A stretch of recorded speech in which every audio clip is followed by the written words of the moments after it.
went up to Kerwin's for Commander. Good. How was that? Friday night. That was fun. It's always a good time there. That was where I ran into somebody playing one of the Baldur's Gate precons, the Demir one, and it actually went toe to toe with a couple of the other decks. Wow. I think the only reason that they didn't win was because it was kind of in between rounds that we were playing, and the next round started, so we didn't get to finish that game. But I think they were going to win, and it wasn't close. That's awesome. So these decks, from what I can tell, definitely can go toe to toe with like at least regularly constructed decks, and not really have too much of an issue, which is really good to see. But other than that, just keeping busy. Work has been busy. We got the 4th of July coming up this coming weekend. Got some plans for that. So are we off Monday? Because Monday's the 4th. I'm good with going. Monday's the 4th. I guess we'll have to see. Okay. I don't know if I have any plans on the 4th proper. I know that I have plans around that time. But we'll see what happens. I mean, maybe we get a game going. Maybe we get a show in. I don't know. We'll see what happens. Yeah. But Well, I mean, we'd have enough content to do Monday show. I think I'm going to be around. I mean, all right. Here's the thing, guys. I'll put this out on Front Street. We're still, even though we had to take last week off, we didn't want to. For the month of July, maybe next week, maybe not. It really depends on how July 4th rolls for both of us, because we have kids and stuff. We do know that the week of the 18th, we're dark. Both shows are dark. So, I mean, Aramis, if you want to do something the 18th, you're more than welcome. But I know that's the 20th is actually my anniversary. So I know that's an anniversary. That's your wife's birthday. So we know that among usually other things. Huh? Among other things. Among other things. But I mean, so. Just to put that on Front Street, we do know that I think, what did he say today? The 13th. We're going to be doing live Commander again. So we'll be in Flights 2 for that. And we've got a special announcement for July 8th, which we're going to make you wait till the end of the show. But, yeah. Yeah, so that was me. Yeah. And I know, your last week and a half has just been full of nothing but fun. It's weird. I mean, because, the last Commander show even, it got weird because, I mean, the kids were already downed. And so, we were going to do a game 2, and then we didn't do a game 2, and it was really, part of it was, I was like, I really wanted to make sure Matthew was covered. We realized he had COVID that Wednesday, and so I ended up, we ended up taking care of him. We quarantined him upstairs. It was fine. I did anything and everything that I could. I'd keep my wife away as much as humanly possible, wore a mask, the whole 9 yards. Then Thursday morning, Nicholas came down with it. So, okay, this is fun. Okay, we can deal with this. We're good with this. We'll be all right. Friday, whatever. Saturday, I started getting a little sick to my stomach, and I thought it was because I ate a chicken sandwich from Burger King that had been in the fridge for about 8 days. So I was like, maybe I don't have the stomach I used to, whatever. And, no big deal. I woke up at about 4 a.m. Sunday morning, coughing my damn full head off. When I started getting sick, I told my wife, I'm like, I might have this. Like, I just don't feel right. Maybe I shouldn't sleep next to you. And we tested me. I came up negative. I was like, okay, no, that's fine. But then when I started coughing Sunday morning, I was like, nope, I'm out. I hit eject. My wife even kind of complained. She's like, you can't, what? You're fine. We tested you to stay. And I'm like, nope, not doing this.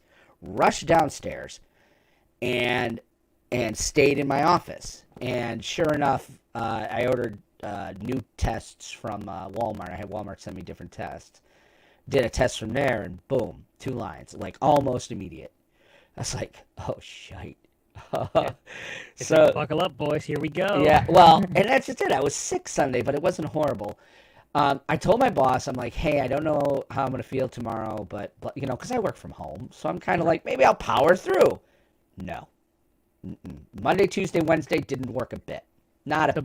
Basically, you said that to your boss, and COVID said, yeah, no, we got other plans. Yeah, I literally slept all day Monday and Tuesday for most of it. Wednesday, I started feeling a little bit better, but I knew I was exhausted still. And then I worked kind of half days Thursday and Friday. Coolest thing happened to me today. So we get 28 hours, or I get 40 hours of personal time, sick time. Right. Right. And I had spent a few already, here and there, because you don't take vacation for 6 months. Hey, no problem. So I'm like, whatevs. I'm using my personal time. I was going to use a day for the vacation when me and the wife go away, but I'm like, what am I going to do? I can't fracking work. And this morning, my boss sends me a text, and he's like, hey, listen, by the way, I should have told you this. I fixed your timesheet. You don't use personal time if you're sick with COVID. We have a COVID policy. It's just time. You're paid for it. Get better. We want you healthy. We don't want you worrying about your time. So it's just time and get better. I'm like, what? He's like, yeah, so I've already adjusted your timesheet. You should have all your personal time that you had before and go to town. Have a great day. Oh, by the way, I had to research this because I have COVID. So I'm like, oh, wow. And he's in North Carolina. So it's like, wow, this is pretty bad when it goes across the internet. All right. Apparently, the virus has become a computer virus. So that's been me. And I even took this weekend. I was on call, and luckily somebody came in and kind of covered for me because I'm like, the worst part is now you're just tired. You're always tired.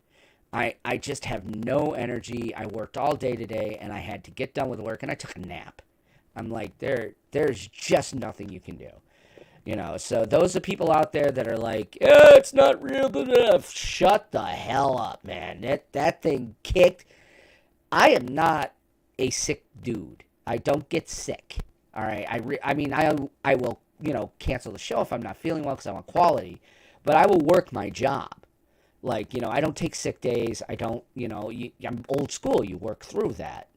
And this was like, nope, down for 3 days. My wife even said, she's like, I've never seen you this sick. She's like, I guess I scared her. And thank the Lord she never got it. She got a little bit of a cough, but that was it. The boys bounced back. And then I was, by Friday, I was out of quarantine, and so here we are. Vaccine did its job. Vaccine did its job. So, yeah, but, there has been some stuff going on, though, man. Like, how bad did we want to go live last week? Like, that's a week you want to go live. Like, holy shnik balls. So, we got a bang-up show. Let's go right into Upkeep. We got a bang-up show tonight, man. We're obviously going to talk State of Standard because that's what we do. Standard's had some changes there, I think. I got to be honest with you, I haven't even looked. I literally got done with work today and I was like, no, I'm down. I'm done. But yeah, oh wow, Boros Aggro, no kidding. Okay, so we're going to talk State of Standard for a little bit.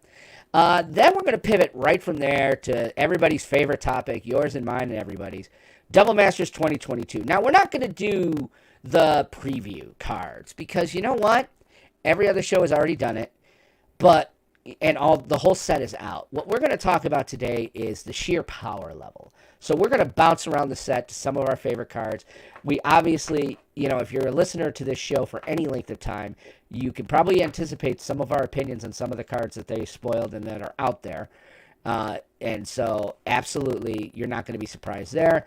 Then we're going to go into combat. We really don't have one. And then we're going to spend main 2. After the Gush Fest, we're going to talk about Baldur's Gate because I think there needs to be a postmortem on this set. The set's now been out for a week. It feels like it's been out for 10 weeks. And there is a little bit of news as well in that we found out today that, guess what? We might not see another set now until rotation. I don't think there's anything coming until rotate. Shit, do you win your bundle? No, because it's still coming out this year. Okay, that's right. All right. But yeah, we found out today about Warhammer. So, and then we will have our big announcement of how you can win a booster box, a collector booster box. Now it's only 4, but collector booster box of Double Masters 2022, and you will have to do something. This isn't just going to be like a play and win. We're going to have an event, Aramis and I. So, that being said, why don't we get into main if you're ready, sir? Yeah, go for it. All right, let's hit that thing. Main phase. All right, main phase. Let's talk State of Standard. So, Standard is, wow, like this is kind of what you want, man. This is Yeah, there was movement. There's movement, and there's diversity. Unlike the Supreme Court, and that's the only political humor you're getting today. But there is diversity in Standard right now. You had to. I had to hit that a little. Yeah. And now I can't do anything about it. That's not fair. We are gonna get political. I just that lets our people know where we sit. They know that we're sitting in a certain spot. All right. I'm triggered now. Thanks. I know. I'm sorry. But listen, we're not millennials. We can be triggered and still do our job. I am a millennial. Oh, stop. But you're not a zillennial. I mean, we can be triggered and still do our jobs. So, but I know. I'm sorry. I'm a horrible, horrible friend, though. All right. But let's talk a little bit about State of Standard, because I'm very excited about this. The top 5 decks are exactly what you would want a top 5 deck to be. You've got 2 control, you've got a control, you've got 2 aggro, and 2 mid-range. Because Grixis Vampires feels like mid-rangey, right? Or is that control-y? Is that like, spot removal and duress, spell pierce, voltage? It's Vampire Tribal, I mean. Yeah. It's actually, Kaito, it's tempo. Yeah, kind of control-y tempo, yeah. All right, how freaking great is this right now? No, all right. There's all the flavors you want. They're all there. Yeah, I mean, you can play pretty much anything you want right now, and at least hang out. Do a little hanging out there in the game. I mean, you've got Jeskai Control is number 1 right now with 20% of the meta. Again, according to mtggoldfish.com, they are 20% of the meta. And this is Jeskai Control as it's kind of been, with the exception of Hanada. You've got, the Goldspan Dragon, Expressive Iteration. I think the biggest things they got were, Reckoner Bankbuster. That's from Kamigawa. Yeah. Table of Mirror Breakers, Kamigawa. They didn't really hit anything other than probably the lands. From Capenna? Yeah. They got No, they're not even running Capenna lands. No. Wow. Well, the only card I see from Capenna is like Make Disappear. Yeah. Wow. So, I mean, this is... It kind of goes to, again, how strong Jeskai is. It didn't need a lot from Capenna. Because Jeskai is the opposite of Capenna. It's the enemy, right? Well, Jeskai's an enemy wedge color, so it's not going to get too much from Capenna anyway. So, right. Yeah. But, I mean, it's a...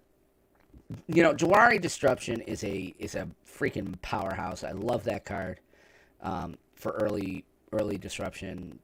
Valoria's Stance is really a card I didn't really know was going to be as good as it kind of is as far as spot removal goes. I mean, Magma Obus and Expressive are just, come on. Yeah. And it's not even running like, for a while there, if you were running white, you were jamming the Wandering Emperor in. Even if it didn't really fit, you're like, it's just too damn good.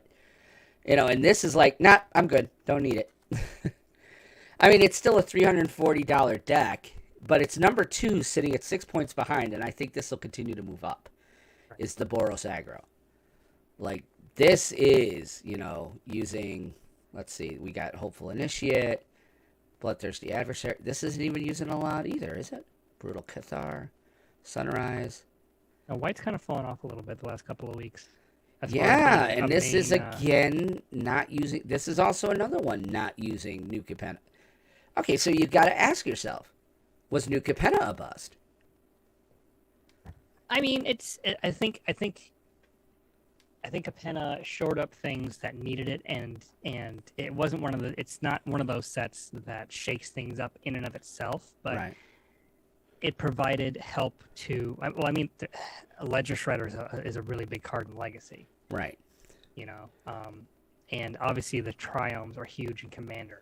Right. So there are cards there for multiple formats, but I don't think that it made as huge of a impact on Standard. I mean, I think post-rotation it will.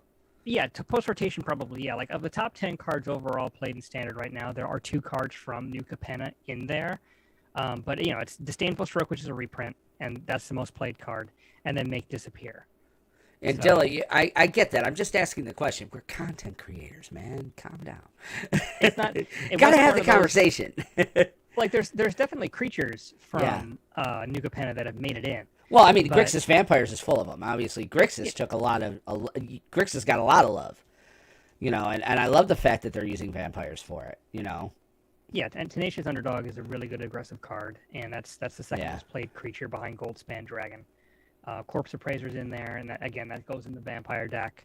So it was New Capenna was a set that said, okay, well, are there any archetypes that have holes that I can plug? Okay, here you go. Here's a couple of toys for that. I'm gonna just sort of sit back and wait until, like you said, rotation, and then once all that stuff leaves. And you're right, Parkman. It sets up post rotation, 100%. Yeah. And Mono Green Aggro has kind of come out of the mothballs again, mainly because I think of the loss of white. I don't think it's anything that they did. It's always been a good deck, but it just was overshadowed by white. And Tamio's Safekeeping, as well as Invoke the Ancients, really helped that deck. So Emphasage. Emphasage, yeah. So, and then finally, number 5, Esper Midrange. We knew this was going to happen. I mean, I would have said Control. I'm surprised at Midrange. I think we would have put our money on Control. You kind of called Midrange. You were like, I think it's going to be a little bit more mid-rangey than Control once we saw everything. Because it's a lot of good creatures. I mean, Rafine is just busted as far as what that does and how it works. In this type of deck, I'm surprised this deck is not bigger. I think we're looking at the number 1 deck post-rotation, depending on what happens in Dominaria.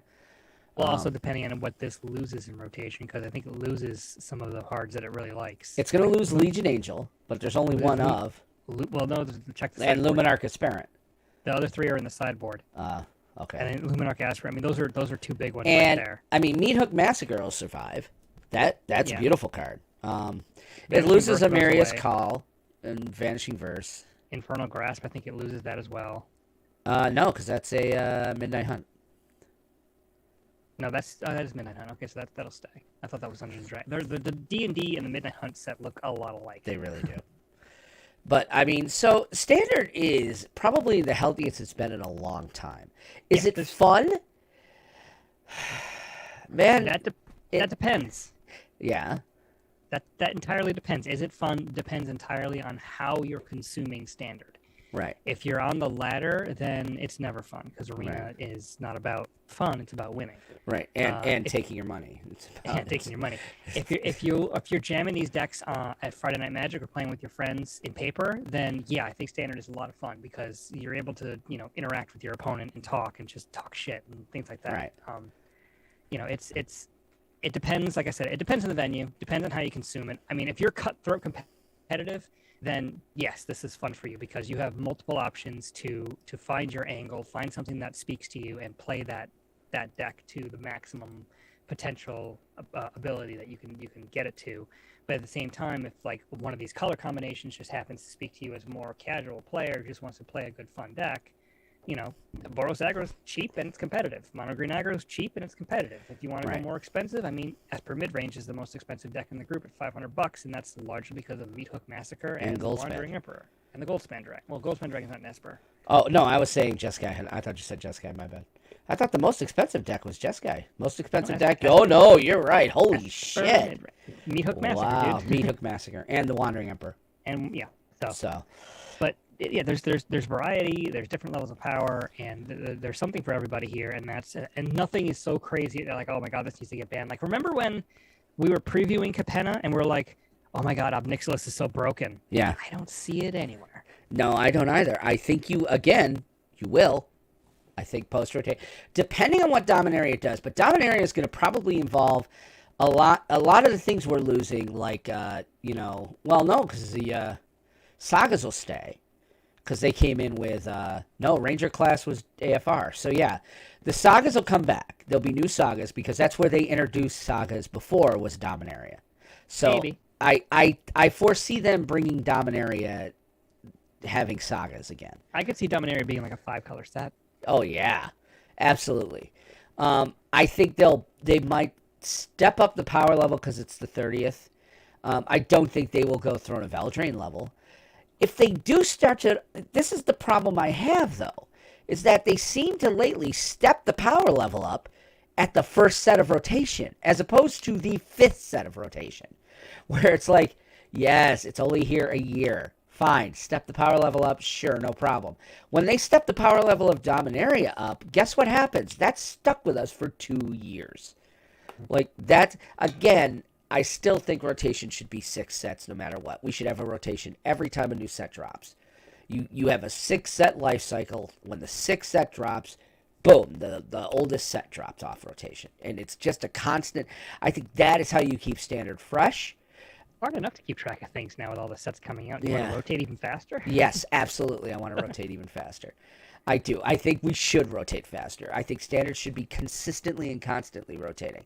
And for God's sake, leave Commander the F alone. But speaking of Commander, why don't we pivot to really what we all want to talk about tonight? Because, holy cow, last week, a week ago last Thursday, there was a stream. And on the stream, they introduced the new set. And that new set is Double Masters 2022. And oh, dear Lord, how beautiful this is. This is everything we want, and they didn't even print fetches. Like, just wow. Like, I don't know about you. How are you feeling? This set it's insane. It is everything you need. This is what a master set is supposed to do. It is supposed to give you the cards you need as a reprint to fill out decks that have gone insane. I mean, the biggest reprint, let's just hit it, right out of the gate, Imperial Seal. Like, holy crap balls. This is a card that has not seen a reprint since... Ever. It was a gift card, but it was in Masters Edition 2, and then Portal. Originally Portal 3 Kingdoms is where it was first printed. And here's the thing. Like, currently the card is sitting... Like, before it was printed, before it was announced for Double Masters, it was an $1,800 card. Yes. The Double Masters version right now is sitting at about $350. I've got it up. I'm looking. By the way, we are using Scryfall. Shout out to Scryfall. If you're watching the feed, I will throw cards up willy-nilly. I didn't do any sort of, slideshow tonight because we want to go everywhere. Yeah. So Imperial Seal, and I see DC Dill asking a question, and I'll answer his question in a second. Yeah. Imperial Seal was only printed a couple times, so this version is now $300-something. I expect that to go down. Yes. Significantly. If they printed enough of it. If they printed enough of it. It's a limited print run, but it'll still go down. I could see it settling around $100, $150, sort of like Mana Crypt. Yeah. To answer DC Dilla's question, yes, Vampiric Tutor is technically ill. I mean, I would say it's strictly better. It is. But the reason why people are clamoring for it in Commander is... It's another Vampiric Tutor. Yeah, that's what I was going to say. The only thing better than a Vampiric Tutor is two Vampiric Tutors. So it gives you redundancy. It gives you extra access to a very cheap tutor. Yes, you can't do the same kind of shenanigans like you can with Vampiric Tutors, and you do it during your upkeep. It's sorcery speed. But there's ways around that. There is absolutely ways around it. You put it. It's a very line of anticipation. Yeah, it's a very powerful effect, and having it in multiples in Commander is a good thing. I mean, there are ridiculous cards up and down this set. So it's all good. Yeah, it's really good. I'm very excited. It was the biggest thing they did on the initial stream. It was the hottest news. Dave called it. I'll say that. David Flights 2 100% called it. He did say that they were probably going to that was due for a reprint. He was right. But I mean, even if we stay in black, my God, man! Like, I mean, Damnation, you kind of knew, but there's enough reprints out there from various stuff, but an Inquisition of Kozilisk. You've got Ob Nixilis Unshackled, the actual freaking creature card for Ob Nixilis. Want an Ob Nixilis commander? Now you can. I mean, it's never been really expensive, but it's a great card. Awesome. Oh, God. A surgical extraction. This is a card that's needed a reprint. It was a $35 uncommon, you know, or it was a rare. I'm sorry, it was rare. But still, like, surgical extraction is a key card to a lot of modern, to a lot of other, you know, things like that. You know, it's legal at everything from modern on down, and it's used quite a bit. I am very, very happy with, I mean, Unearth for you, for your deck there, you've got a couple of decks that love your graveyard. That's a... Yeah, I don't think an Unearth would really fit in those, but I mean, Force of Negation, Mana Drain. Yeah. Those are blue. I'm sticking with black. Yeah, but I mean, but like... Bitter Blossom! Just as far as like money reprint, yeah. You know, like expensive cards that needed a reprint. Force of Negation needed a reprint. Yeah, you can always use a reprint. Let's go into blue. Like, blue is... what the... I love it. I love it. It's... Yes, Force of Negation. Consecrated Sphinx. Yes. Consecrated Sphinx was a card that also needed to be done. You know, you've got, you know, Force of Negation, which we already talked about. Mana Drain, again. Hasn't seen a print since Commander Legends, right? That was a Commander Legends card. Yep. Just, I mean, only 2 years ago, but even still, it was like still $50. So another reprint is very welcome. You know, A Pull from Tomorrow. I like that card. As Foretold was getting expensive. Yep. I mean, these are great. I mean, how do you not talk about it? And then, okay, let's hit the two big ones in Commander. Okay, the ones that everybody have said, you and I have said, consistently and constantly needed a reprint. Dockside Extortionist. Yeah. Hell yeah, this card needed a pre. And somebody said, like, you know, why are they doing a Dockside Extortionist reprint? Because it only got printed once. It was only printed in Commander 2019, and it became a staple. It was sitting at $49. It's a $50 card.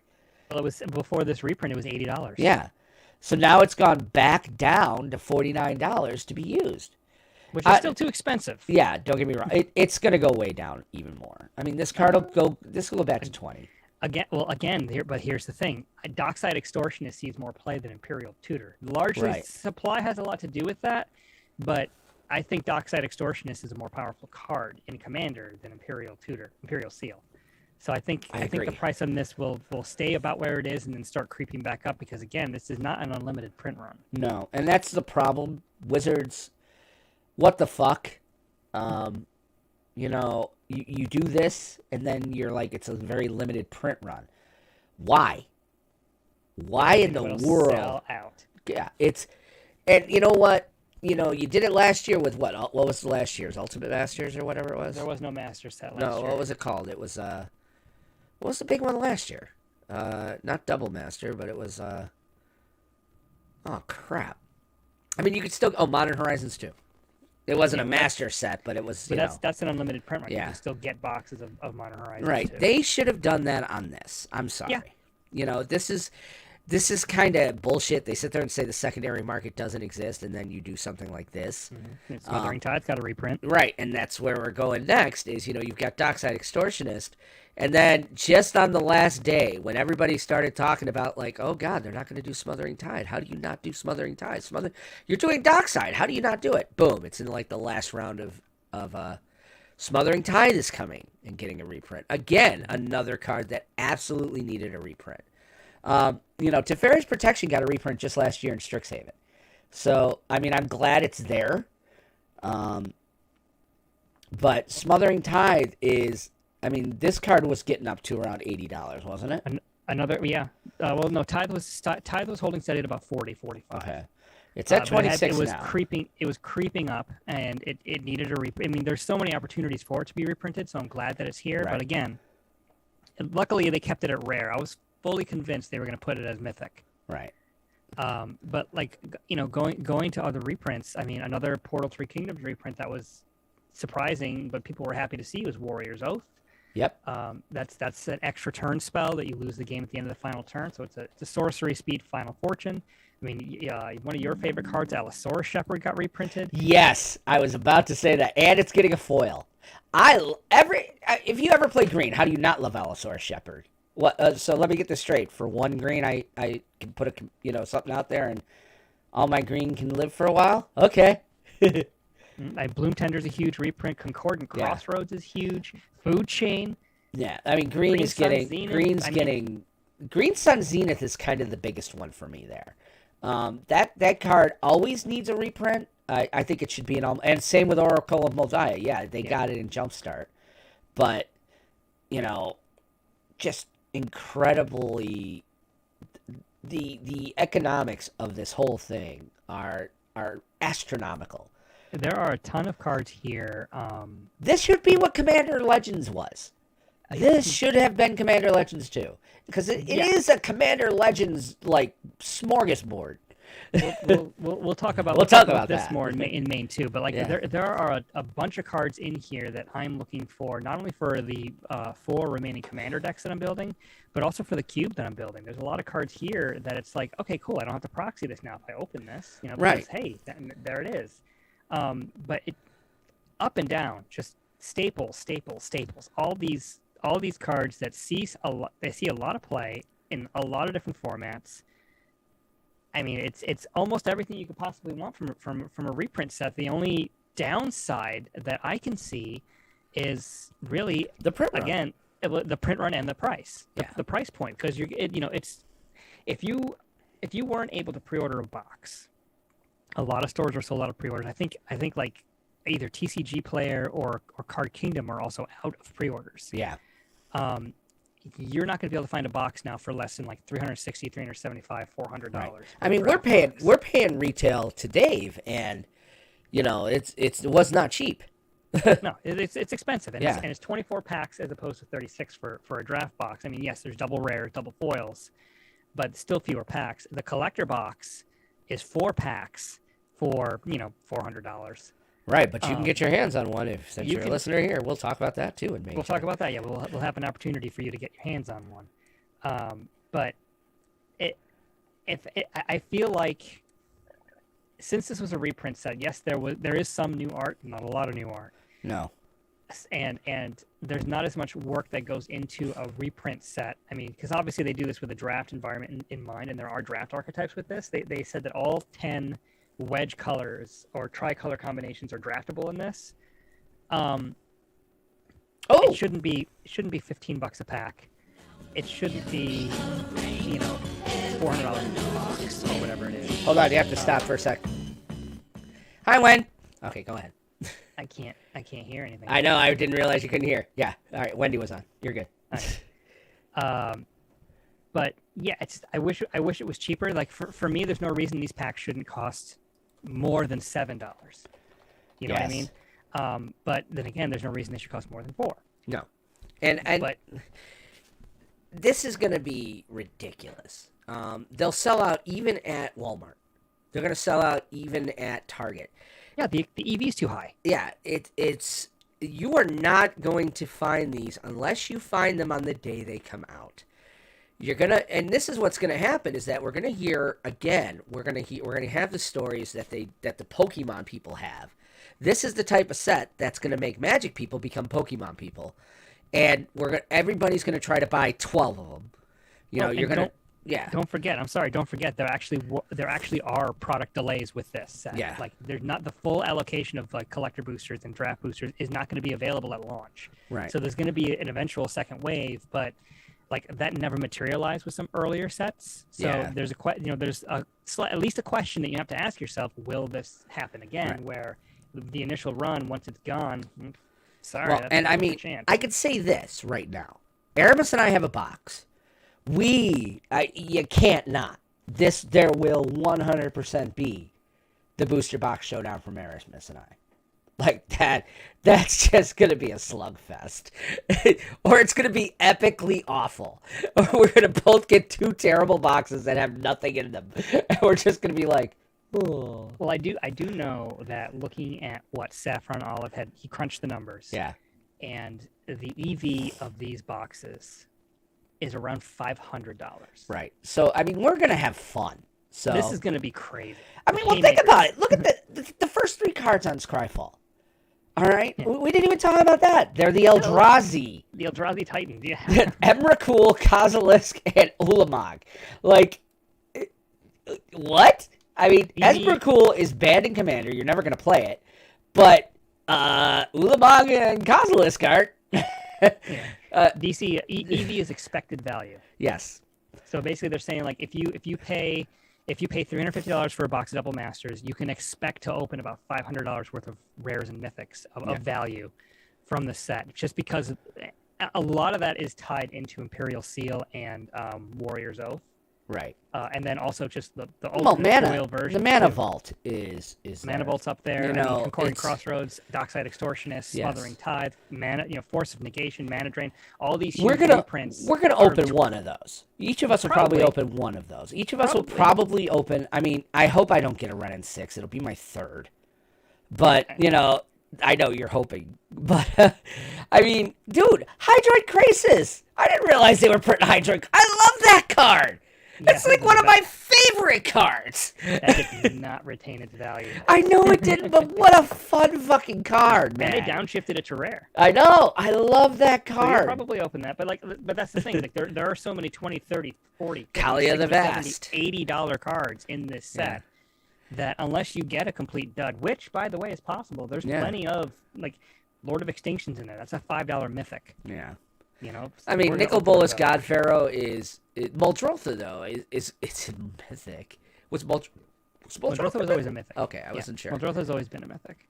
But I mean, my God, man. I mean, I cannot stop gushing. It's just a Supreme Verdict getting a reprint is one of those cards that you don't go looking for, but if you open it, you're gonna be like, I'll use this. It's a 2-color wipeout, but Wendy's crazy about a card. Han, what card is that? Let me guess. Is it my credit card? Because it's gonna cry next week. Yeah. I'm looking through the price list. We're gonna have to keep an eye on uncommons. Yeah, I mean that's just it. I think Jake, we're gonna have somebody helping us with this. Your credit card. I knew that was coming. I mean, first of all, Crucible of Worlds. Yeah, that's a card that everybody needs. Mana Vault. The Panharmonicon, that's got to be making Saffron Olive do like freaking spins. He loves that card. This is a Commander Legend. Like, the fact that they're printing the Chancery and Basilica and Aqueduct and Turf and Boiler the original like Commander precons. Yeah, like this is what Commander Legends 2 should have been. Like, it's just ridiculous. It's insane. But as I was saying, Jake actually has said in the producer's channel, he's probably going to do our numbers for us because I know that night you're not going to want to crunch numbers into a spreadsheet and look them up. I don't mind. Yeah, I know. Well, I mean, if you want to keep this in house, I'm fine, and I'm sure he'd love to be in on what's happening. So I'll leave it up to Jake as to what he wants to do. But I'm a numbers guy anyway, so I like putting numbers in spreadsheets. Right. So, and I mean, it doesn't make it longer. So yeah, maybe I will just let you do that, and that way he can kind of be in on stuff with that. So, I mean, again, Force of Negation is kind of the biggest thing for me in blue. Red is obviously Dockside. White, it's a toss-up between Smothering and Teferi, in my opinion. Black, Bitter Blossom. I mean, that is a card that's needed. I mean, you can get it. It was a secret lair. But it's such a wonderful, like, fill-in card. And, of course, obviously, Imperial Seal. Green, you can't talk green without Green Sun Zenith. And probably... I'm Allosaurus Shepherd. Yeah, and the Allosaurus Shepherd, which is good because that needed to come down. That was another. Yes, DC Teferi's Protection is in this set. Yes. Allosaurus Shepherd was sitting at $80 at one point, and now it's kind of come down to $28. Thank God. I wish I kind of sold it when I opened it. But, that being said, I mean, and it's even playing some of the Planeswalker commanders. You've got Adamato in there. I'm like, that's fun. She's a fun commander, and I would never go looking for her, but if I open her, I might be like, you know what, maybe I'll put that together. Obviously, Bloodbraid Elf is another card that's just fantastic to have.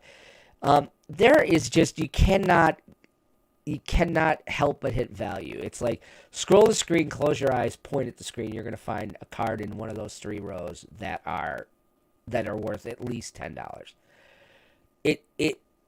Wizards hit it right on the head and then grasped defeat from the jaws of victory because they said, oh, but it's a very limited print run. And again, I know what they're trying to do. They're trying to keep they think people are sitting here and putting their kids through college with Magic cards. That's not the case. We want to play the cards. Wizards, you're screwing up, man. They do this with master sets anyway all the time. Yeah. They're always limited print runs, and they always, they're always more expensive. But they're on the shelves usually about a good 4 months before they disappear.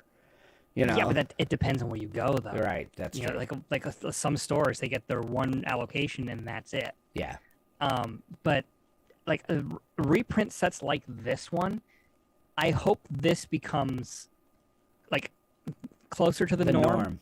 Yeah. I hope that they keep doing things like this because they need to get copies of the cards into people's hands. I mean, yes, of course, it may bring down the value of some cards because they're more readily available, but that means more people can play them. I mean, the whole point is to play the game. Right. If you don't want us using proxies, you have to give us the cards because nobody is going to spend. Yeah, Teferi's Protection was absolutely reprinted in Strixhaven. It was one of the, and that's just it. Mystical Archive does this too. If you could go back to the Mystical Archive, call it something else for the 30th anniversary. I'd love it if you called it the Vault of Dominaria or something, and you figure out some way to throw some stuff in there. Great, because Dominaria is where we started. It would just be really neat. I'd love to see that. These sets need to happen every other year, if not every year. Yeah, and I think they are going to, and this is really what you want out of a double Masters. So let's do this. Let's take a minute. We're not going to have a combat, so we'll go to our commercial break here, and we will kind of, come back for main 2, and talk a little bit more about the set that's in relation to this that everybody's kind of talking about. We'll talk about Baldur's Gate, and then we'll tell you how you can win a collector booster box, a sealed box of Double Masters 2022. So don't go away. We'll be right back. When toxic culture has you down. When you're just looking to laugh and have fun. Kick back and enjoy watching a video game. Or just make some new friends. It's time to visit the Geek to Geek Media Network, a community of podcasters, streamers, and bloggers. Well, more of a family than a community. All dedicated to geeking out about the things we love. Things like video games, Star Wars, comics, movies, K-pop, Disney Plus, Keanu Reeves, No. or whatever our community decides is the next best thing. That's right, we have a great online community on Slack and Discord where we chat about our weekly geekery with listeners and viewers. and each other. Yep, and each other in real time, and we can't wait for you to join us. So come check us out at geektogeekmedia.com. And escape toxic fandom for something much more... Keanu? Yes, Keanu.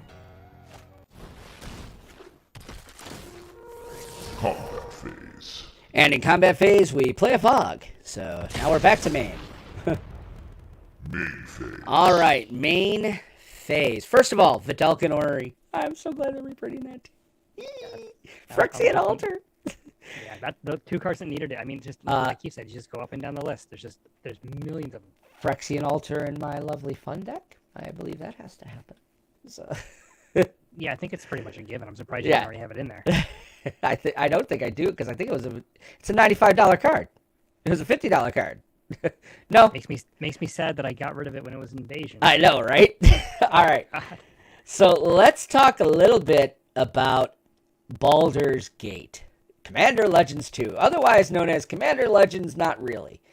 Because I would be very hard-pressed to not call Double Masters 2022 Commander Legends 2. This feels like this is what that set was supposed to be. And I think Baldur's Gate, I have a unique perspective. I've bought a few packs, but I haven't been able to play with any of it because, COVID. And I mean, we're playing Wednesday night with the precons, but I mean, we're having a hell of a time even filling that. We usually can fill the precon show in like 6 minutes, but I think the community, I don't know if it's because of the rapid fire release that was New Capenna, Baldur's Gate, Double Masters, or what. And Baldur's Gate is just kind of the middle stepchild, but it just feels like Baldur's Gate kind of whiffed. It didn't whiff. Okay. I played the pre-release, and I played against one of the pre-cons, and obviously we'll be playing the pre-cons on Wednesday. It's not a bad set. It really is not a bad set. It's not a bad limited set. No, it's not. It's not a bad set for Commander either. Really? Interesting. Okay. There are a couple of problems with the set though, and people have touched on it. Like the Professor touched on it. Pleasant Kenobi have touched on it. You touched on it. It should not have been Commander Legends 2. This Double Masters, you're right, should have been Commander Legends 2 because this looks like Commander Legends 2 to me. It really does. Other than the Eldrazi that are banned, there's a few cards in here that are banned. Well, but for the most part, Emrakul. Yeah, Emrakul is the only one that's banned in Commander. Oh, okay.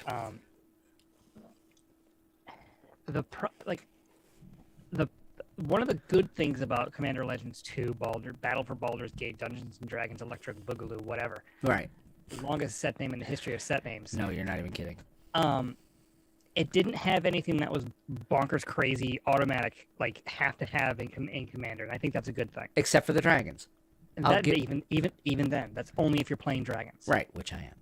So, okay, but that's I'm trying to buy my dragons. But that's one archetype. Yeah. Out of how many thousands of archetypes in Commander. They'll be here in a few days, actually. But there's no Jeweled Lotus. There's no Hull Breacher. There's no Jessica's Will. No. All there's no mana drain or mana leak. But that was a reprint. Right. But there's no uber crazy powerful card that automatically locks itself in as something you have to play in every Commander deck. I saw that. It was clever. I like it. But yeah, the fact that the set released and literally not 1 week later they're full headlong into Double Masters previews, I think also hurt the set as well. And then I think the egg on their face, we'll combine this with news, okay? Understand this. We were going to get Double Masters 2022, and you know what was going to happen the week after that?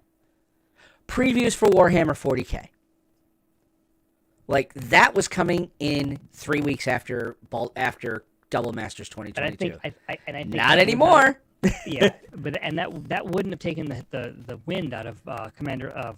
Oh hell no! But it would have been more product stuff. Overload. More stuff. And $40 Commander, 4 of them. So if you're a completist, it's another $160. Yeah. It's I wouldn't have got all 4 of the Baldur's Gates if I didn't get a $100 gift card from my company for Amazon.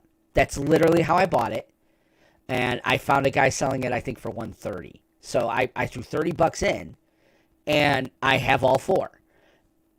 Am I happy I have all 4? Hell no. Am I ever going to play all 4? Probably not. I don't even think there's cards in there to tear apart. I might leave them sealed up for when we do another pre-con event. I went through the 4 decks, and between the 4 decks, I haven't. The dragon one is the best one. You're playing the best one. No, I don't think it is. Oh, really? I took, every time we get Commander pre-cons, I pull out cards for decks that I'm building and things that I'm working on. So I'm working on my remaining Commander decks, and I'm working on a cube. Out of those 4 decks, I pulled maybe 6 cards. Right. And they're not really even anything that impactful. I mean, it's just like, lands I happen to not have or something like that. Nothing really crazy expensive. The only reason I didn't pull out the one from the Dragon deck is because that's the one I wanted to play. Right. But, like, you can get set booster boxes of Commander Legends now for, like, $80. Yeah. You can get draft booster boxes for, like, $75. Yep. And I don't think that's not an indictment on the set. The set itself is very good for what it does. And it is a way to draft Commander, play Commander as a limited format, and it does a very good job at that. It has several cards that are good for certain Commander decks. No crazy uber stables, which I think is not necessarily a bad thing. But the problem is that what we've run into, and we've been running into this even more so as the year have gone on. Thank goodness we're actually going to finally get a break because of the production delay of the Warhammer precons. is that none of these sets have a chance to breathe. Right. You know, like Kamigawa came out, and like less than a month later, we're doing previews for New Capenna. New Capenna comes out just about 2 weeks later. We're doing previews for Baldur's Gate. Baldur's Gate comes out 5 days later. We're full on into previews of Double Masters 2022. There is no time to breathe. Yeah, it's ridiculous at this point. I'm glad. Honestly, there's a part of me that thinks Wizards kind of took a look at the sales numbers for Baldur's Gate, and I think even New Capenna. Like, I can find New Capenna packs at Walmart. Okay, I'm finding even collector boosters of New Capenna at Walmart, which normally here, my Walmart, you usually don't, because I'm in Amsterdam, and it's, somewhat there's a lot of card people here, and there's only one shop. The fact is that I think they really took, hey, Muertus, thank you very much, my brother, for the resubscription. Nice. I truly, truly believe that I think their shipping issue is wait a second, we need to slow down. Like, I think they finally realized they've got their foot too far on the gas. And what's that? I disagree with that, because Double Masters sold out instantaneously. If there was a problem with people buying sets, Double Masters wouldn't. But they would have had to make this decision last week, which Double Masters was on its way to selling out, but it was not selling out. It wasn't sold out. I truly 100% believe, and I think they knew Double Masters was going to sell out. I think they know that Warhammer is not Double Masters. And if people are like, am I going to spend money at Baldur's Gate, Double Masters, or Warhammer? Pick one or maybe two. Well, then, yeah, you would obviously do Warhammer and Double Masters. If you can only pick one, you're going to pick Double Masters. I think they realized that by pushing this to October, September Dominaria hits, I do believe. So the next set is the rotation set. We are done with previews probably until, because what would have happened is Warhammer released, August 12th, and Dominaria United would have started. I don't think that this production delay was intentional by Wizards. I don't subscribe to that. I understand. But I do see where you're coming from with that. I do understand that. It makes business sense, especially if they can't get Unfinity figured out yet. They were going to screw around with Unfinity. I could see them going, okay, because if they don't, then realize this: we have Dominaria in September, we've got Warhammer in October, we have Unfinity sometime in October or November, and then we probably have another set before end of year for Standard, plus the Jumpstart set for Dominaria. Like, again, product overload. So I will not be surprised if they push Unfinity to 23. I will not be surprised. I think that is the one that they can afford to play around with its release date. I don't think they can push Warhammer back anymore, probably because it's a Universes Beyond, and they want to do Lord of the Rings in 23. Right. So I was looking for a tweet. Oh, sorry. Talking about product overload. Yeah. And April King on Twitter, she pointed out. Listen, this blew my mind. He said, on a related note, the number of unique cards per year, which excludes reprints and art variations. In 2012, 729, right? Right. So 729 unique cards. 2013, 755. Then it goes 820, 863, 1024, 1157, 1017 in 2018, 1207 in 2019, 1237, 1965, and in 2022 there were 2,032 estimated new unique cards. Jesus. Just to see how hard they've been pushing the pedal to the metal, there'd be no reason to stop now. No, there is reason to stop, because I think the market, they will have looked at the sales numbers for Baldur's Gate and said the market's pushing back. No, and I don't think the market's pushing back on Baldur's Gate for that reason. I think the reason that if there was going to be any pushback, we would have seen it with Double Masters because of the price point. No, because I don't think you would see it with Double Master. We will pay more if we're getting more, and Double Masters, again, the EV being $500, it's a sure thing. The Double Masters is they knew by stacking this set with every Commander staple card I mean, I can't think of a commander staple that is not in this set other than Mana Crypt. That is literally, and then the fetch lands and things like, other than land base. It's Mana Crypt, land base. But if you think about commander staples that are in almost every deck, and Craterhoof Behemoth got a big reprint with the Secret Lair. Demonic Tutor would have been nice. Demonic Tutor would have been nice.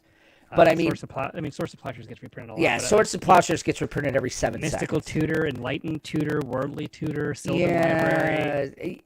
Yeah, but they have to save something for next year. But the point I'm they, making... Yeah. They, though? To be quite honest, though, I mean, when you think about the cards that really required a reprint, there really isn't one that we've been screaming about. Demonic Tutor had a reprint a few years ago. Vampiric Tutor had one with Commander Legends. You know, Vampiric or Demonic Tutor had a reprint with Strixhaven. That's why I was surprised Teferi's Protection gets a reprint. You know, they've thrown some reprint love out there. But the biggest ones, the biggest offenders, Allosaurus Shepherd, Dockside Extortionist, Smothering Tithe. The only other one, there is one missing. Rhystic Study. I thought for sure we'd see a Rhystic Study in this set. And they didn't do that one. But Rhystic Study was just in a Secret Lair not that long ago. Yeah, I know. But I mean, I don't know if they're counting Secret Lairs or not, but I mean, Rhystic Study would be the only card that I can think of. And here's the thing. It very well could show up in the Dominaria Jumpstart. Because it was in the last... Oh, no, it got a reprint with Jumpstart. So, I mean, to tell you the truth, those were the cards that we needed to have reprints for. I think they knew. And I think that's why they limited the print run of Double Masters, is that they want to make it even bigger. All right, they want to sell out and be... Because then what they can do is say, look at this, they're willing to pay $12 for one booster pack of Draft Booster because... You know, blah, blah, blah. And that's what the market demands. We should print that out like this. They are screwing with the market. And they are screwing with us as fans. I mean, I would love to sit here and say, hey, don't buy Double Masters. It sends the wrong message to Wizard. But how the hell could any fan of Magic say that? You know, I mean, holy shit. You can't even say buy singles. Like, this is like... I mean, even the professor has to be like, nah, I can't even tell you to buy singles. Because, what? Right. I mean, yeah. I mean, looking at the top, going to EDH Rec and looking at the top cards for the past 2 years, the money cards, quote unquote, that I see towards the top that didn't get reprinted, Cyclonic Rift. Yes. Rhystic Study. Right. Demonic Tutor. What's the next one down here? But you start to... You have to scroll a little bit, but I mean, those are like, they can always use reprints. Like, you know, Vampiric Tutor was reprinted in Commander Legends, but that was 2 years ago in a set that didn't get a lot of love because of the pandemic. Right.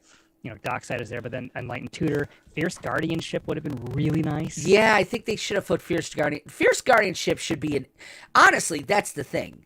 Cards that were created for Commander Legends, like Fierce Guardianship, should be in Commander Legends. You do a Commander Legends set, you jam that card in there.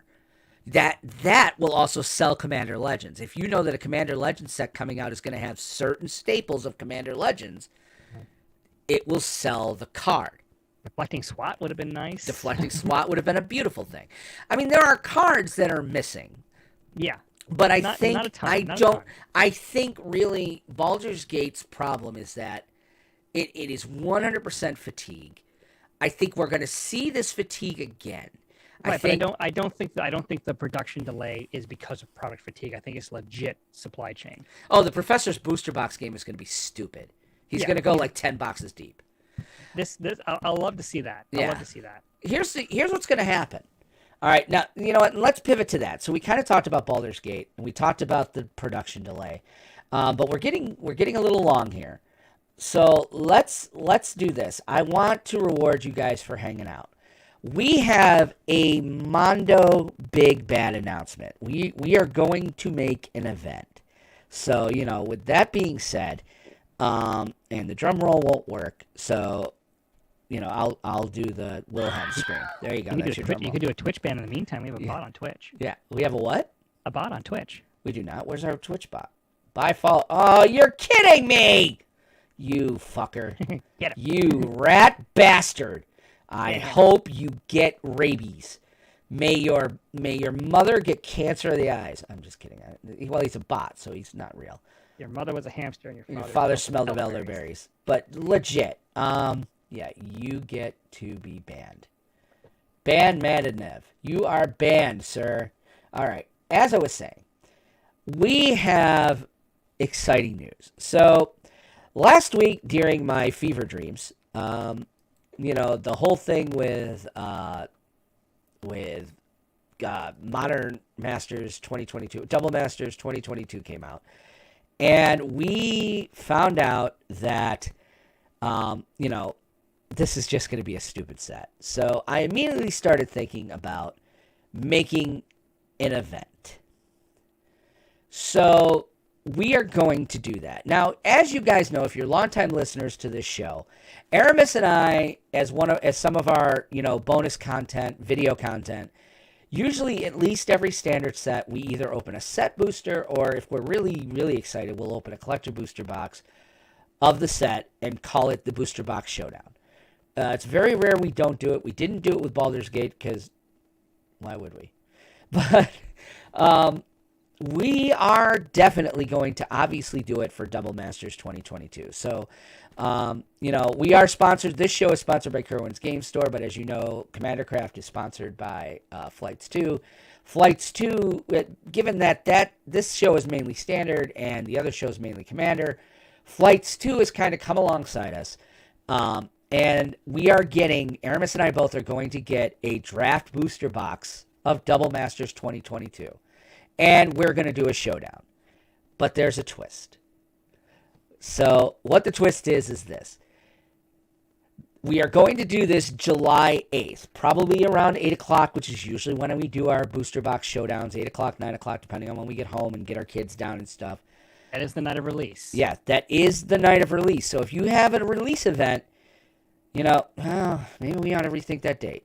I don't know. Do we want to encourage people not to go to release events? We're kind of fighting LGSs on that one. Maybe we should do the 9th. Because I don't want to counter program an LGS. I feel kind of bad about that. We'll do it the night of the 9th. Let's do it the night of the 9th then. All right, night of the 9th. All right, so Saturday night, 8 o'clock, the 9th. And let me pull up my family calendar just to make sure I'm not screwing myself. While you're doing that, I found another card that really, really I would have loved to have seen in this set. Okay, what would that be? The Great Henge. Yeah. Oh, shit, no. Friday the 9th, I will be in Oswego. Well, it'll be later. It'll be later when I get back. Right. I'm coming from Verona. Henge is $65. You realize that? Yeah, Henge should probably get a reprint. Henge needs a reprint bad. Okay. Should we do it Sunday afternoon?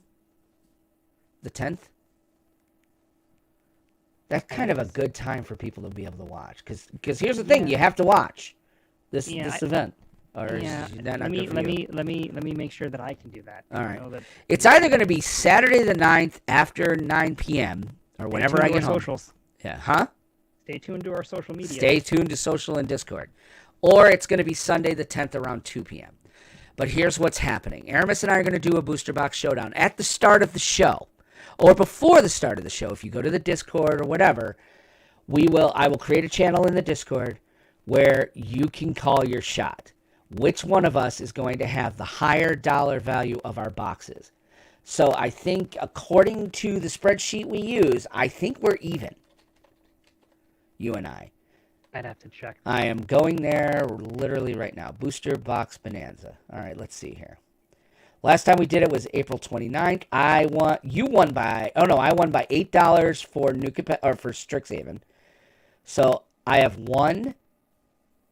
You had a big one. I had 1, 2. I have 3. You have 1, 2. So it's 3-2. And I think there's one we're missing. I think there's one we didn't count. So it might be 3-3.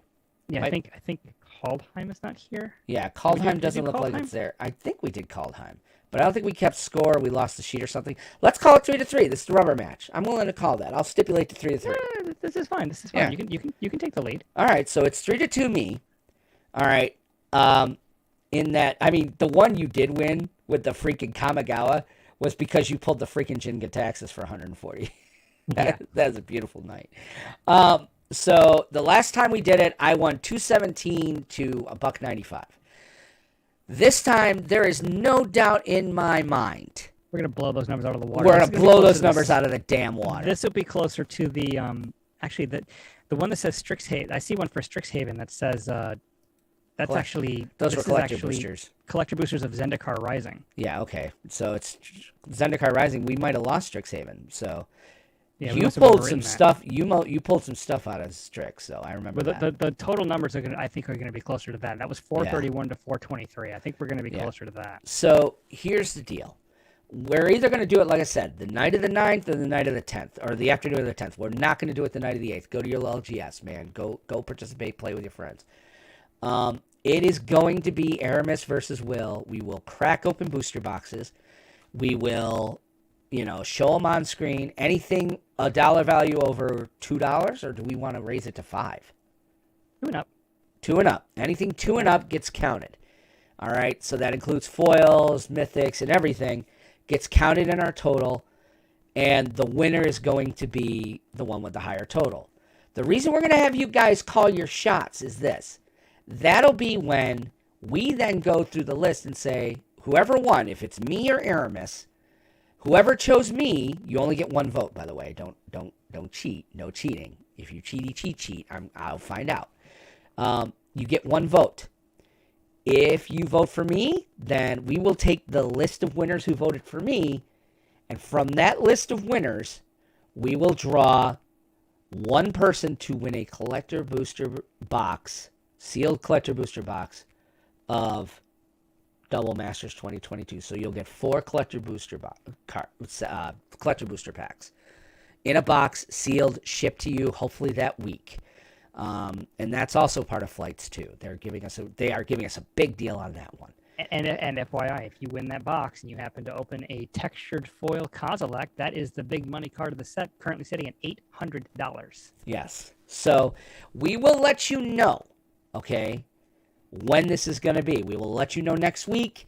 It will either be July 9th or July 10th. We will probably know by midweek this week. We'll know by Wednesday which night it's going to be. So yes, the winner of this gets that. So we will I'm going to advertise this on every social media out there. If you're our listener, you're in. Here's how it works. You have to be here to win. So you have to watch the event. You have to be, you have to be here at the end to win it. When I call your name, I need to see you in one of the chats. I need to hear you. You need to say in the chat. It's like a Marvel movie. You got to stay past the credits. You're going to stay past the credits for that. If you're not here and I call your name, I'm going to call another name. So that's how that's going to work. Why? Well, Will, why are you doing that? Because I want you to watch the damn stream. So, I mean, this is very exciting. Aramis and I are really excited for this. I think it's going to be a fun show because we're going to crack some really ridiculous bombs. We're going to have sleeves ready to go because we're going to be sleeving up a shit ton of those cards. So, again, it'll be either later Saturday night or Sunday afternoon. I'd prefer Sunday afternoon because Saturday night I plan to be somewhat inebriated. But, I mean, I'll do what I can for the show. But yes, Sunday, so it might be Sunday the 10th around 2 o'clock. I mean, it's only, what are they? What's in there? 20 packs, right? 24 packs. Yeah. So it won't take a ton of time. I mean, it'll take probably about a nice 2-hour long stream. And you know what? Maybe I'll throw some, sealed Commander Legends boxes to people. Oh, that's just it, Parkman. Who do you think's going to win? Now, again, I'm up 3-1, according to our system here. 3-2, yeah. Hey, give me some credit. I'm up 3-2. One of them was 100%. Yeah, because Strixhaven. Because it doesn't have the, because this was the one. Strixhaven was the one I won. No, I did win Strixhaven because that's when I pulled Ren 6. Because We'll have to go back to the video. Yeah, to see hopefully we still have them, yeah. But I'm yeah, pretty sure I won. No, because Ren and 6 is not on this page or the first page, and right. we know that's what I pulled. I pulled Yeah, it and- twice. Yeah, you won that one for sure. So yes, you're up 4-2. Yeah, I'm up 4-2, guys. I'm literally like on. This has been my jam. Aramis though with that fucking Kamigawa pull, that was beautiful. When you pulled that Jink Texas, I couldn't even be upset about that. I was like, wow. I mean, just to see it, and then you played it against us, and then I got just annoyed. So that's what's happening. It is hopefully going to be Sunday, July 10th, but it might be rain date of Saturday, July 9th, 10 p.m. But we will let you know by Wednesday. This is going to be open to everybody. Patrons, I will try to find a way to, I don't know. Worth your while. Yeah, I feel like we should do something for the patrons on this. Like maybe they get an entry to both you and I. I don't know. We'll figure that. They still have to be here to watch it. They still have to be a part of it. But maybe we give them an extra ticket. So I feel like we got to bump up the patrons somehow. So we'll talk off air about that. That Dilla, if that's what you think, man, then put your money in on Aramis, man. That's what it is. That's what I'm hoping. I want people rooting for him, and I might even open the freaking chat room up. We might actually like let you guys in on the voice chat and go nuts when Aramis or I pull a big card. So I want to make this an event. I want this to be a fun, and I want it to be our people. But again, I'm going to expand it because this is a chance for, new eyes to come to the show as well. So that's what's happening. There's going to be a booster box showdown, Aramis versus I again. And the winner of that, obviously we won. We won, so we feel good. But whoever supported us has an opportunity to win a sealed collector booster box of Double Masters 2022. So, hells yeah. I'm super jealous about that, by the way, because I kind of want that box. I know. Well, that's just it. I'm like, if you're going to do the math, this kind of lets Jake get in on this.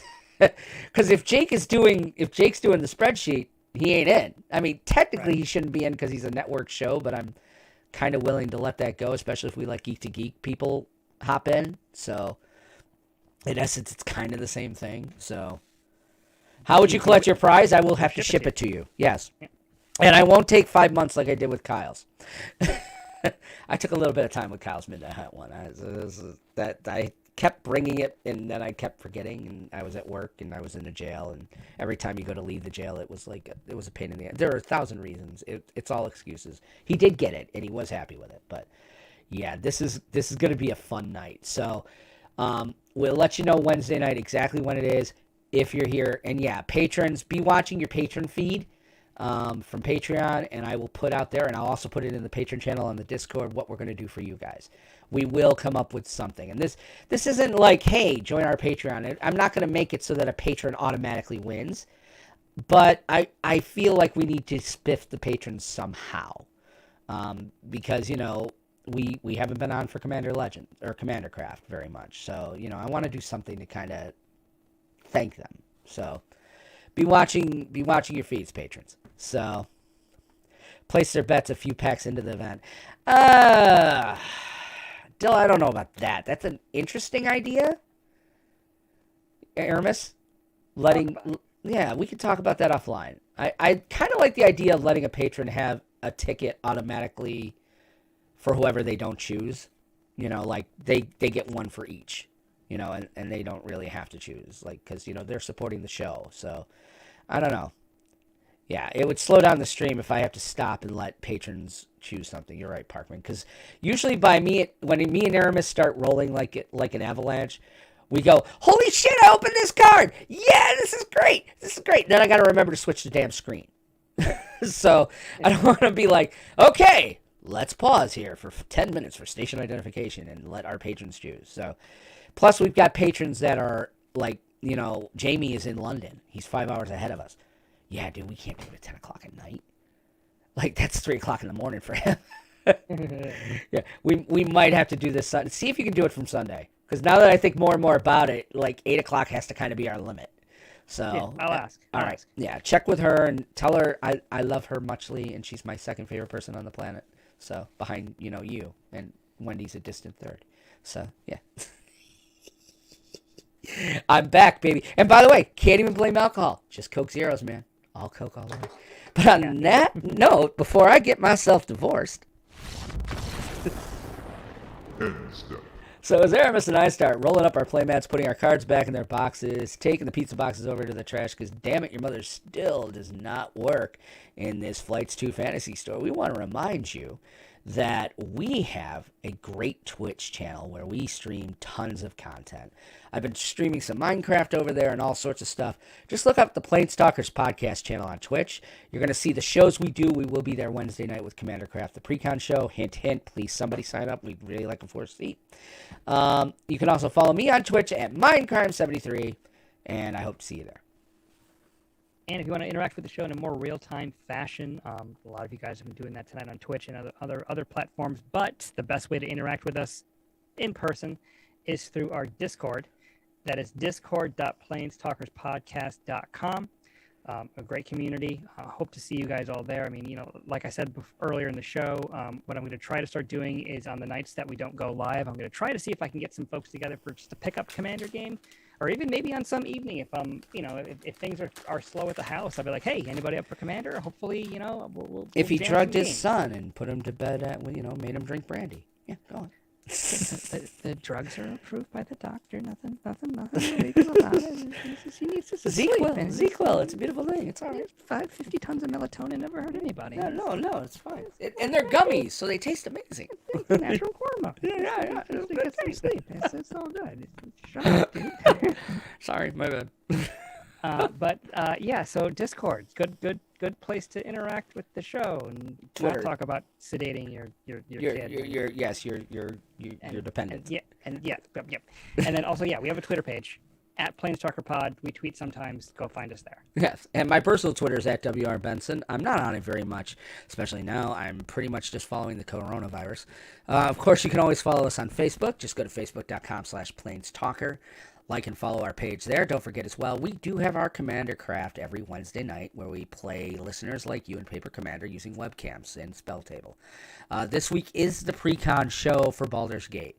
We have 3 confirmed. I need 1 more, man. Come on, guys. Just go get either the Demir deck or the other deck that Paulo didn't get and join us, man. You get to decide what I'm playing. Whatever you want to play, I will play the other deck. And to tell you the truth, with this, I may even let us have, Aramis only has 1, and I think Apollo only has 1. We may have a duplicate. I don't care. I just want a good night. Don't forget as well, so tune in Wednesdays around 7 Eastern, and again, we'll have our announcement of exactly when we'll be going with the Booster Box Showdown that night. And finally, if you want to email the show to contact us that way, maybe you have a suggestion for the show, comment, something, we'll read it on the air. We read them all on the air. Yeah, no matter how bad it is. Yeah, you can insult me, and I'll read it on the air. I mean, I will make fun of you. I promise that. But, yes. Yes. So there are 3 email addresses you can use. The first one goes to both of us. It's podcast@planestalkerspodcast.com. If you'd like to email one of us individually, you can email Will. His address is will@planestalkerspodcast.com. If you'd like to email me, the address is aramis@planestalkerspodcast.com. And on that note, we want to thank you guys very much for hanging out with us tonight and hope you enjoyed the show. We will be back next week, we think, for Independence Day. Maybe we'll play Jeskai. But we will be back hopefully then. And Wednesday night is our Precon show. So for Aramis Perez, this is Will Benson saying thank you so much for hanging out with us. Thank you for being members of our community. We really appreciate all of you. And we want you to have a great week and remind you to keep some of your mana untapped because you never know when you need it. Take care, have a great week, stay healthy, and talk soon. Bye-bye now.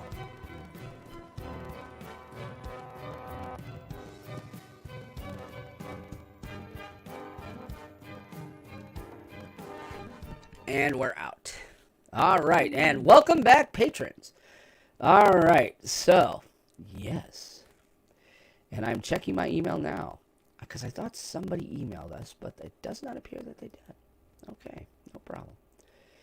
I'm beginning to think we should make a Planestalkers TikTok and then just have you dancing. 2 of those things need to happen first. I need to get a TikTok, and then I need to learn how to dance. Yeah, no, actually you don't. If you don't dance well, it's actually better views. It's not. No, I I'm mean, bored, man. Do you have a bored. thong? Is the question. If you have a thong, then that will. Well, I have to get it back from you. Yeah. Well, I mean, well, right now it's holding up my hammock. But wow.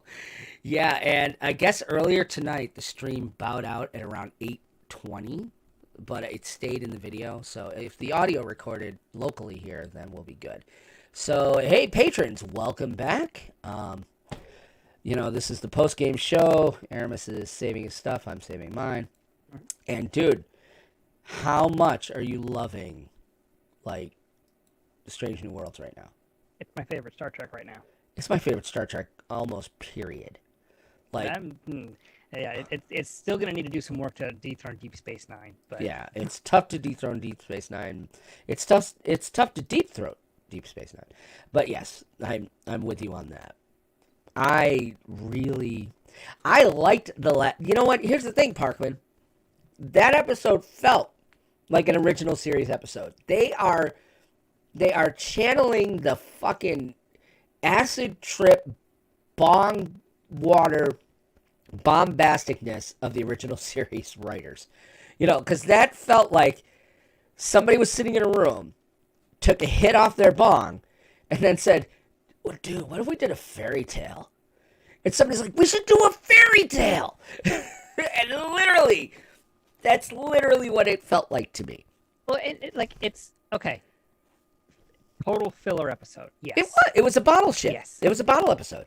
But there was still character development. Yeah. Oh, yeah. A lot especially for him. They have to get him to certain places. Because he was on the original series. The Dr. Mbega was on the original series, and he was much more of he was less kinder on the original series than he is here. And he wasn't the chief medical officer. He was under McCoy. So he might move more towards research now and things of that nature. Yeah. I loved it. I'm loving it. It's such a love letter to the longtime fans. And you could tell that the cast had a blast. Oh God, they did.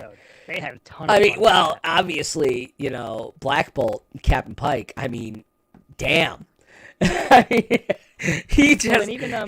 the other way. It was beautiful. Even Noonien Singh. I mean, she had a fun time playing a ditzy princess. Yeah, it was a Naked Now episode. Yeah. It was the Naked Now. It was the Naked Time. It was a lot of fun. Yeah. Like, it wasn't what I was expecting. Yeah. But you see like the little snippets at the beginning, or like the little right. like screenshots before you go into the episode. I'm like, all right, so he's in a costume. This is different. Yeah. I was like, I'm wondering if maybe they're undercover or whatever. So I'm watching the episode. I'm like, oh, it's one of these. Okay. Yeah. Cool. And Dilla, if you watched the original Star Trek, you will love this show. But you might as well wait the 2 weeks until it's all out, because in 2 weeks it's done for the season. In the next 2 episodes before they go away for a while. Yeah, his hair's just getting higher. All right, obviously at the end of episode 10, that they're going to have, Vampire Diaries Kirk show up. I mean, that's happening. They'll probably kill Sam Kirk in that episode. But again, I'm okay with it. Like, go to town, Yeah, I loved it. Have you seen Obi-Wan? No, I'm not big enough into Star. I haven't watched any of the ancillary Star Wars series. Okay, you haven't watched Mandalorian, which is okay. If you've watched the original and the prequel trilogy, I've watched all the movies. But... You'll like Obi-Wan. No, I loved it. It filled out a lot of Star Wars has never really been more to me than just a temporary. Okay, it's a movie that came out. Okay. For me, Star Wars. I'm Wars then Trek.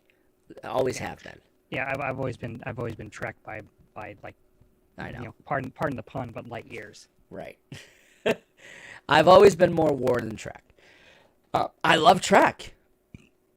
Obi-Wan got better towards the end. A lot of the things that they used to fill in needed to be done. They fixed a lot of the Anakin problems I had with the prequel trilogy. They did. They fixed it. They fixed a lot of some of the canon problems I had. And I'm sorry, I would watch Ewan McGregor read the damn phone book. That guy, he's charming as hell. I love him doing an impression of Alec Guinness, but that doesn't feel like an impression of Alec Guinness. And the freaking kid they had playing, the kid. I don't want to spoil Aramis, but the I'm not kid. gonna watch it, so go ahead. Okay, the kid they had playing Leia was one of the absolute best actresses I've ever seen playing a kid. She obviously went and learned Carrie Fisher's cadence, because when she spoke, she sounded like Carrie Fisher, angry, or when she was trying to, get over on somebody, when she was trying to be strong, when she was trying to be weak. That kid ran the gambit. I loved this show for what it was, in that it really helped fill some stuff. And damn it if I don't love James Earl Jones doing Darth Vader and them fixing his voice so he doesn't sound like he's 900 years old. Like, that to me was awesome. But yeah, Strange New Worlds, the best. And then the Orville. I have like 0.1% interest in watching any of the Star Wars stuff. I'm just not interested in it. Like, if we went to Disney and went to Galaxy's Edge, fine, sure, I'll get immersed and it'll be fun, it'll be great. But whatever, it's there. I get to it. I told Wendy, if we go to Disney and we go to we're going to Galaxy's Edge, and she's like, "Yeah, really? Why?" I was like, "No, I sit in the Millennium Falcon." And she's like, "Oh, well, we could wait online all day for that," or blah blah blah. I'm like, I don't care. I'm sitting in the freaking Millennium Falcon. I'm sitting in Han's seat. Don't even put me in Chewie's seat. I'm sitting in Han's seat. I'm sitting in the Millennium Falcon. That is. Seem like more of a. Shut it. I'm like, that's my bucket list item. It really 100% is. No, you fast pass that shit. No kidding. I will super fast pass it. I will pay $700,000 to super fast pass that shit. Because I'm sitting in Han's seat. I will knock a 7-year-old kid who's imagining light years and star lines, and he's in hyperspace. I will beat the living shit out of that kid to get that seat. Screw him. He can come back later. I'm closer to the grave. I've been a fan longer. That's right. I'm laying it out there right now. If I ever get to Florida, I'm sitting in Han's seat. I will take every single solitary picture I can. I will love the moment. I will hit record in my brain because I have an eidetic memory. I'm sitting in that seat. That is my bucket list item. I will not die until I sit in that seat. One of my friends from high school, I don't know if he still does it, but he used to be one of the characters. He's one of the characters in Galaxy's Edge. Is he really? But there was a point where he was Darth Maul. That sucks. I'm sorry. Did he have to have the robot feet? No. I don't know, but he was he worked for Disney for a while. Yeah. So he was one of their character actors. Yeah. And he did all the moves and everything. Like he could go crazy with the dual. Yeah, but if you're doing Darth Maul, he's got to have the robot feet now, because Darth Maul survived. If you watch Clone Wars, Maul survives. Okay, Maul survives, and he has robot feet, which makes sense. I was like, okay. Which, if they do Obi-Wan season 2, I'd love to see that fight. I saw it in Rebels. I'd rather see it here. I'd rather see Obi-Wan fight, Maul here. But yeah, Strange New World. This is a great time for TV, between Strange New Worlds and the Orville coming out on Thursdays. And again, when Strange New Worlds is done, dude, I think there's like a 2 or 3 week layover between that and Lower Decks. I will give you my Hulu credentials, man. I'm not even kidding you. Go watch the Orville. We just got Hulu. You will thank me. You will thank me. Start at season 1. You will thank me. You will come in here and you will go, okay, I think you're right. I'm busy watching Full Metal Alchemist. When you're done with that, and Parkman, if you've watched The Orville, back me up on this. The Orville is the second best Star Trek on TV right now. And when it goes off in 2 weeks, it'll be the best Star Trek on TV. Seth MacFarlane has a deep, abiding love, and you can tell he's baked it into the DNA of that show. All right, you too, Parkman. That's your assignment. Go get Hulu. Trust me. Yeah, but once I'm done with Full Metal Alchemist, I'm going to be watching Last Exile. I'm watching Cowboy Bebop. You have seen all of those things. I don't Go fracking watch the Orville. Dude, I am not kidding you. Dude, I will pay you to watch the Orville. I will send the Patreon money to you for a month. And I'm doing you a favor. Trust me, this show is amazing. Nicole, thank you for liking about. Huh? I still got to watch Rick and Morty. I haven't done that yet. You know what? You have to watch the Orville before Rick and Morty. You really do. I've never seen a more Star Trek show that is not Star Trek. and I love it. It's next gen Star Trek. Again, season 1, they're a little too silly. You can tell Seth MacFarlane was told that he has to kind of punch up the funny. There are punchlines. They run to jokes. The writing is kind of there. But in season 2, they kind of move more into the Star Trek sci-fi. And it's really, really, really good. And then season 3 has been really good. So I cannot say it enough. And the Orville is an easy watch. It's 10 episodes. So, again, Orville, Strange New Worlds, and now we have The Boys. Don't watch The Boys with Allie. Do not watch The Boys with Allie. That is not a superhero show to watch with your son. I know what it's about. I haven't watched any of it either. Oh, especially last week. Ooh, last week was a bit much. I knew it was coming because I'm familiar with the Herogasm comic arc, and boy, they did not shy away from that. That happened. So again, The Boys is also I kind of enjoy. So I'm having difficulty with the sense of humor of it. I think here's the thing. You could go to Lower Decks and watch the last episode of season 1 and go into season 2 and you'll have a better time. It is still like super haha funny. Like they do, again, they tend to go for the joke. But in season 2, they kind of threw a lot more Easter eggs at the screen. And they made it a little better. Don't you think? Parkman's like he hasn't liked Lower Decks. I didn't think I was going to like it until I started watching it, and then I thought it was amazing. Yeah. It is a love letter to fans, but I think I like Strange New Worlds' love letter better.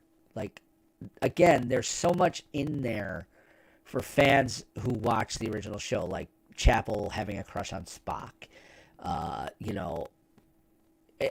Dr. Mbenga being in the crew. Like, there's so much good stuff going on that I love it. I think it's fantastic. I think it's exactly what we need Discovery to turn into. It's exactly what we need. I've heard talk too, by the way. There was an article that I saw earlier this week. Somebody was saying how we could do a Kelvin timeline next generation. Dear God, don't do it. That's how you do the Kelvin timeline next gen. Don't do it. Leave Kelvin alone. Come back to you've had Picard going, and I can't wait till season 3 for that. And Picard season 3 is going to be what it should have been. I'm hearing more and more. All of the next gen cast is saying the same thing, that this is what Nemesis should have been. It is the real sign off to the next gen cast. That's what I want. That's how you win me.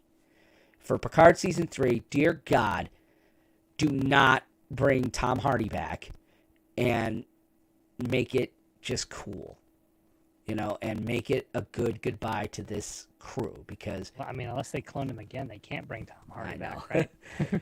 I'm going to be curious on what they do with Data. Now, my thinking is, I'd love it if they brought him back as Lore. Like, Lore's been locked in Starfleet, headquarters. Well, that's before. No, before they destroyed. They disassembled him, but they also quote unquote disassembled Lore. But Lore at the end of season 6, they just took Lore to Federation headquarters and locked him up supposedly. So you could bring Lore back, and Lore would have the positronic matrix to maybe take Data, and that's how you bring Data back. But I don't want to write it for him. But yeah, Picard season 3, I'm ready for, and I think what's happening is once New Worlds is done, Lower Decks is going to kick up 2 or 3 weeks later. They're going to go through their 10 episodes. We're supposed to get Picard before end of year. They've already finished filming season 3. It's already in the can. So I imagine that we'll see Picard season 3 probably Q4 of this year, maybe for Christmas. And, that and Cobra Kai will make for a really great holiday season. I'm looking forward to Cobra Kai as well. Yeah, me too. So, but that's kind of our post-game stuff. Your stuff up in the thing. I'm afraid we're getting another Soong descendant instead of an asteroid. You're not wrong. They keep recasting Brent Spiner, and apparently Soong has the strongest chromosomes of any known man alive, because apparently all of his children look like him. If he was behind the eugenics stuff, that makes sense. Yeah, if he was Soong and Singh, that would be. Yeah. Makes sense. But I'm looking forward to the 7 being back, and I think they'll bring Wesley in. They're going to bring Wesley in. Yeah, I'm sure he'll make at least 1 or 2 appearances. Pie in the sky for me. You bring Wesley in, and you know what? Here and 2, fucking have Denise Crosby as Sela. Why not? Have the frackin' Romulan show back up. Give me. You gotta have Denise Crosby too. She was a major part of that show for the first season, and she was a part of that show in the later years. You gotta have Denise Crosby back. Yeah, okay, she ate people on The Walking Dead. I get it, but dude, like, it was kind of cool seeing her on The Walking Dead. Actually, I was like, it's Yar. You knew that, right? When they reached Terminus, the mother of the guys who were eating people was Tasha Yar. I knew the minute she opened her mouth. Go look at the Terminus episodes. It's like season 4. Like, it was her. I'm like, oh. I was like, the Star Trek rumor that I want personally to be true is that, and I think they were trying to find a way to get Cisco to have his own series. Yeah, and then I think he went sideways. I heard he's gone kind of like the actor himself. There's a reason he hasn't worked. Like, he's kind of gone uber political, uber, like wingnut level. I'm not sure which side he sits. Probably on the left, but I've heard talk that, he went way over there. And, he's like, I'd be interested to see it. I'd like them to do it. I don't know how you do DS9 without Nog and Odo, though. I feel like that's kind of, that ship sailed. Unless you're going to do what they talked about doing. Did you see it's on YouTube for free, What We Left Behind? I haven't had a chance to see that. Okay, you got to watch that because they talk about what they would do with the season 8. One of the things was, because Nog had already died, they addressed, they worked it in. I don't know how you do Nog dying and how you do no Odo. I feel like those would be 2 major holes. And then no Terry Farrell, yeah, I don't know how you do it. I'd like to see it. I would. But I think DS9 is going to end up being this really lightning in a bottle thing that happened. And it was perfect for what it was, and you just kind of got to let it be. Work Nana Visitor into things. She's around. She was in Galactica for an episode.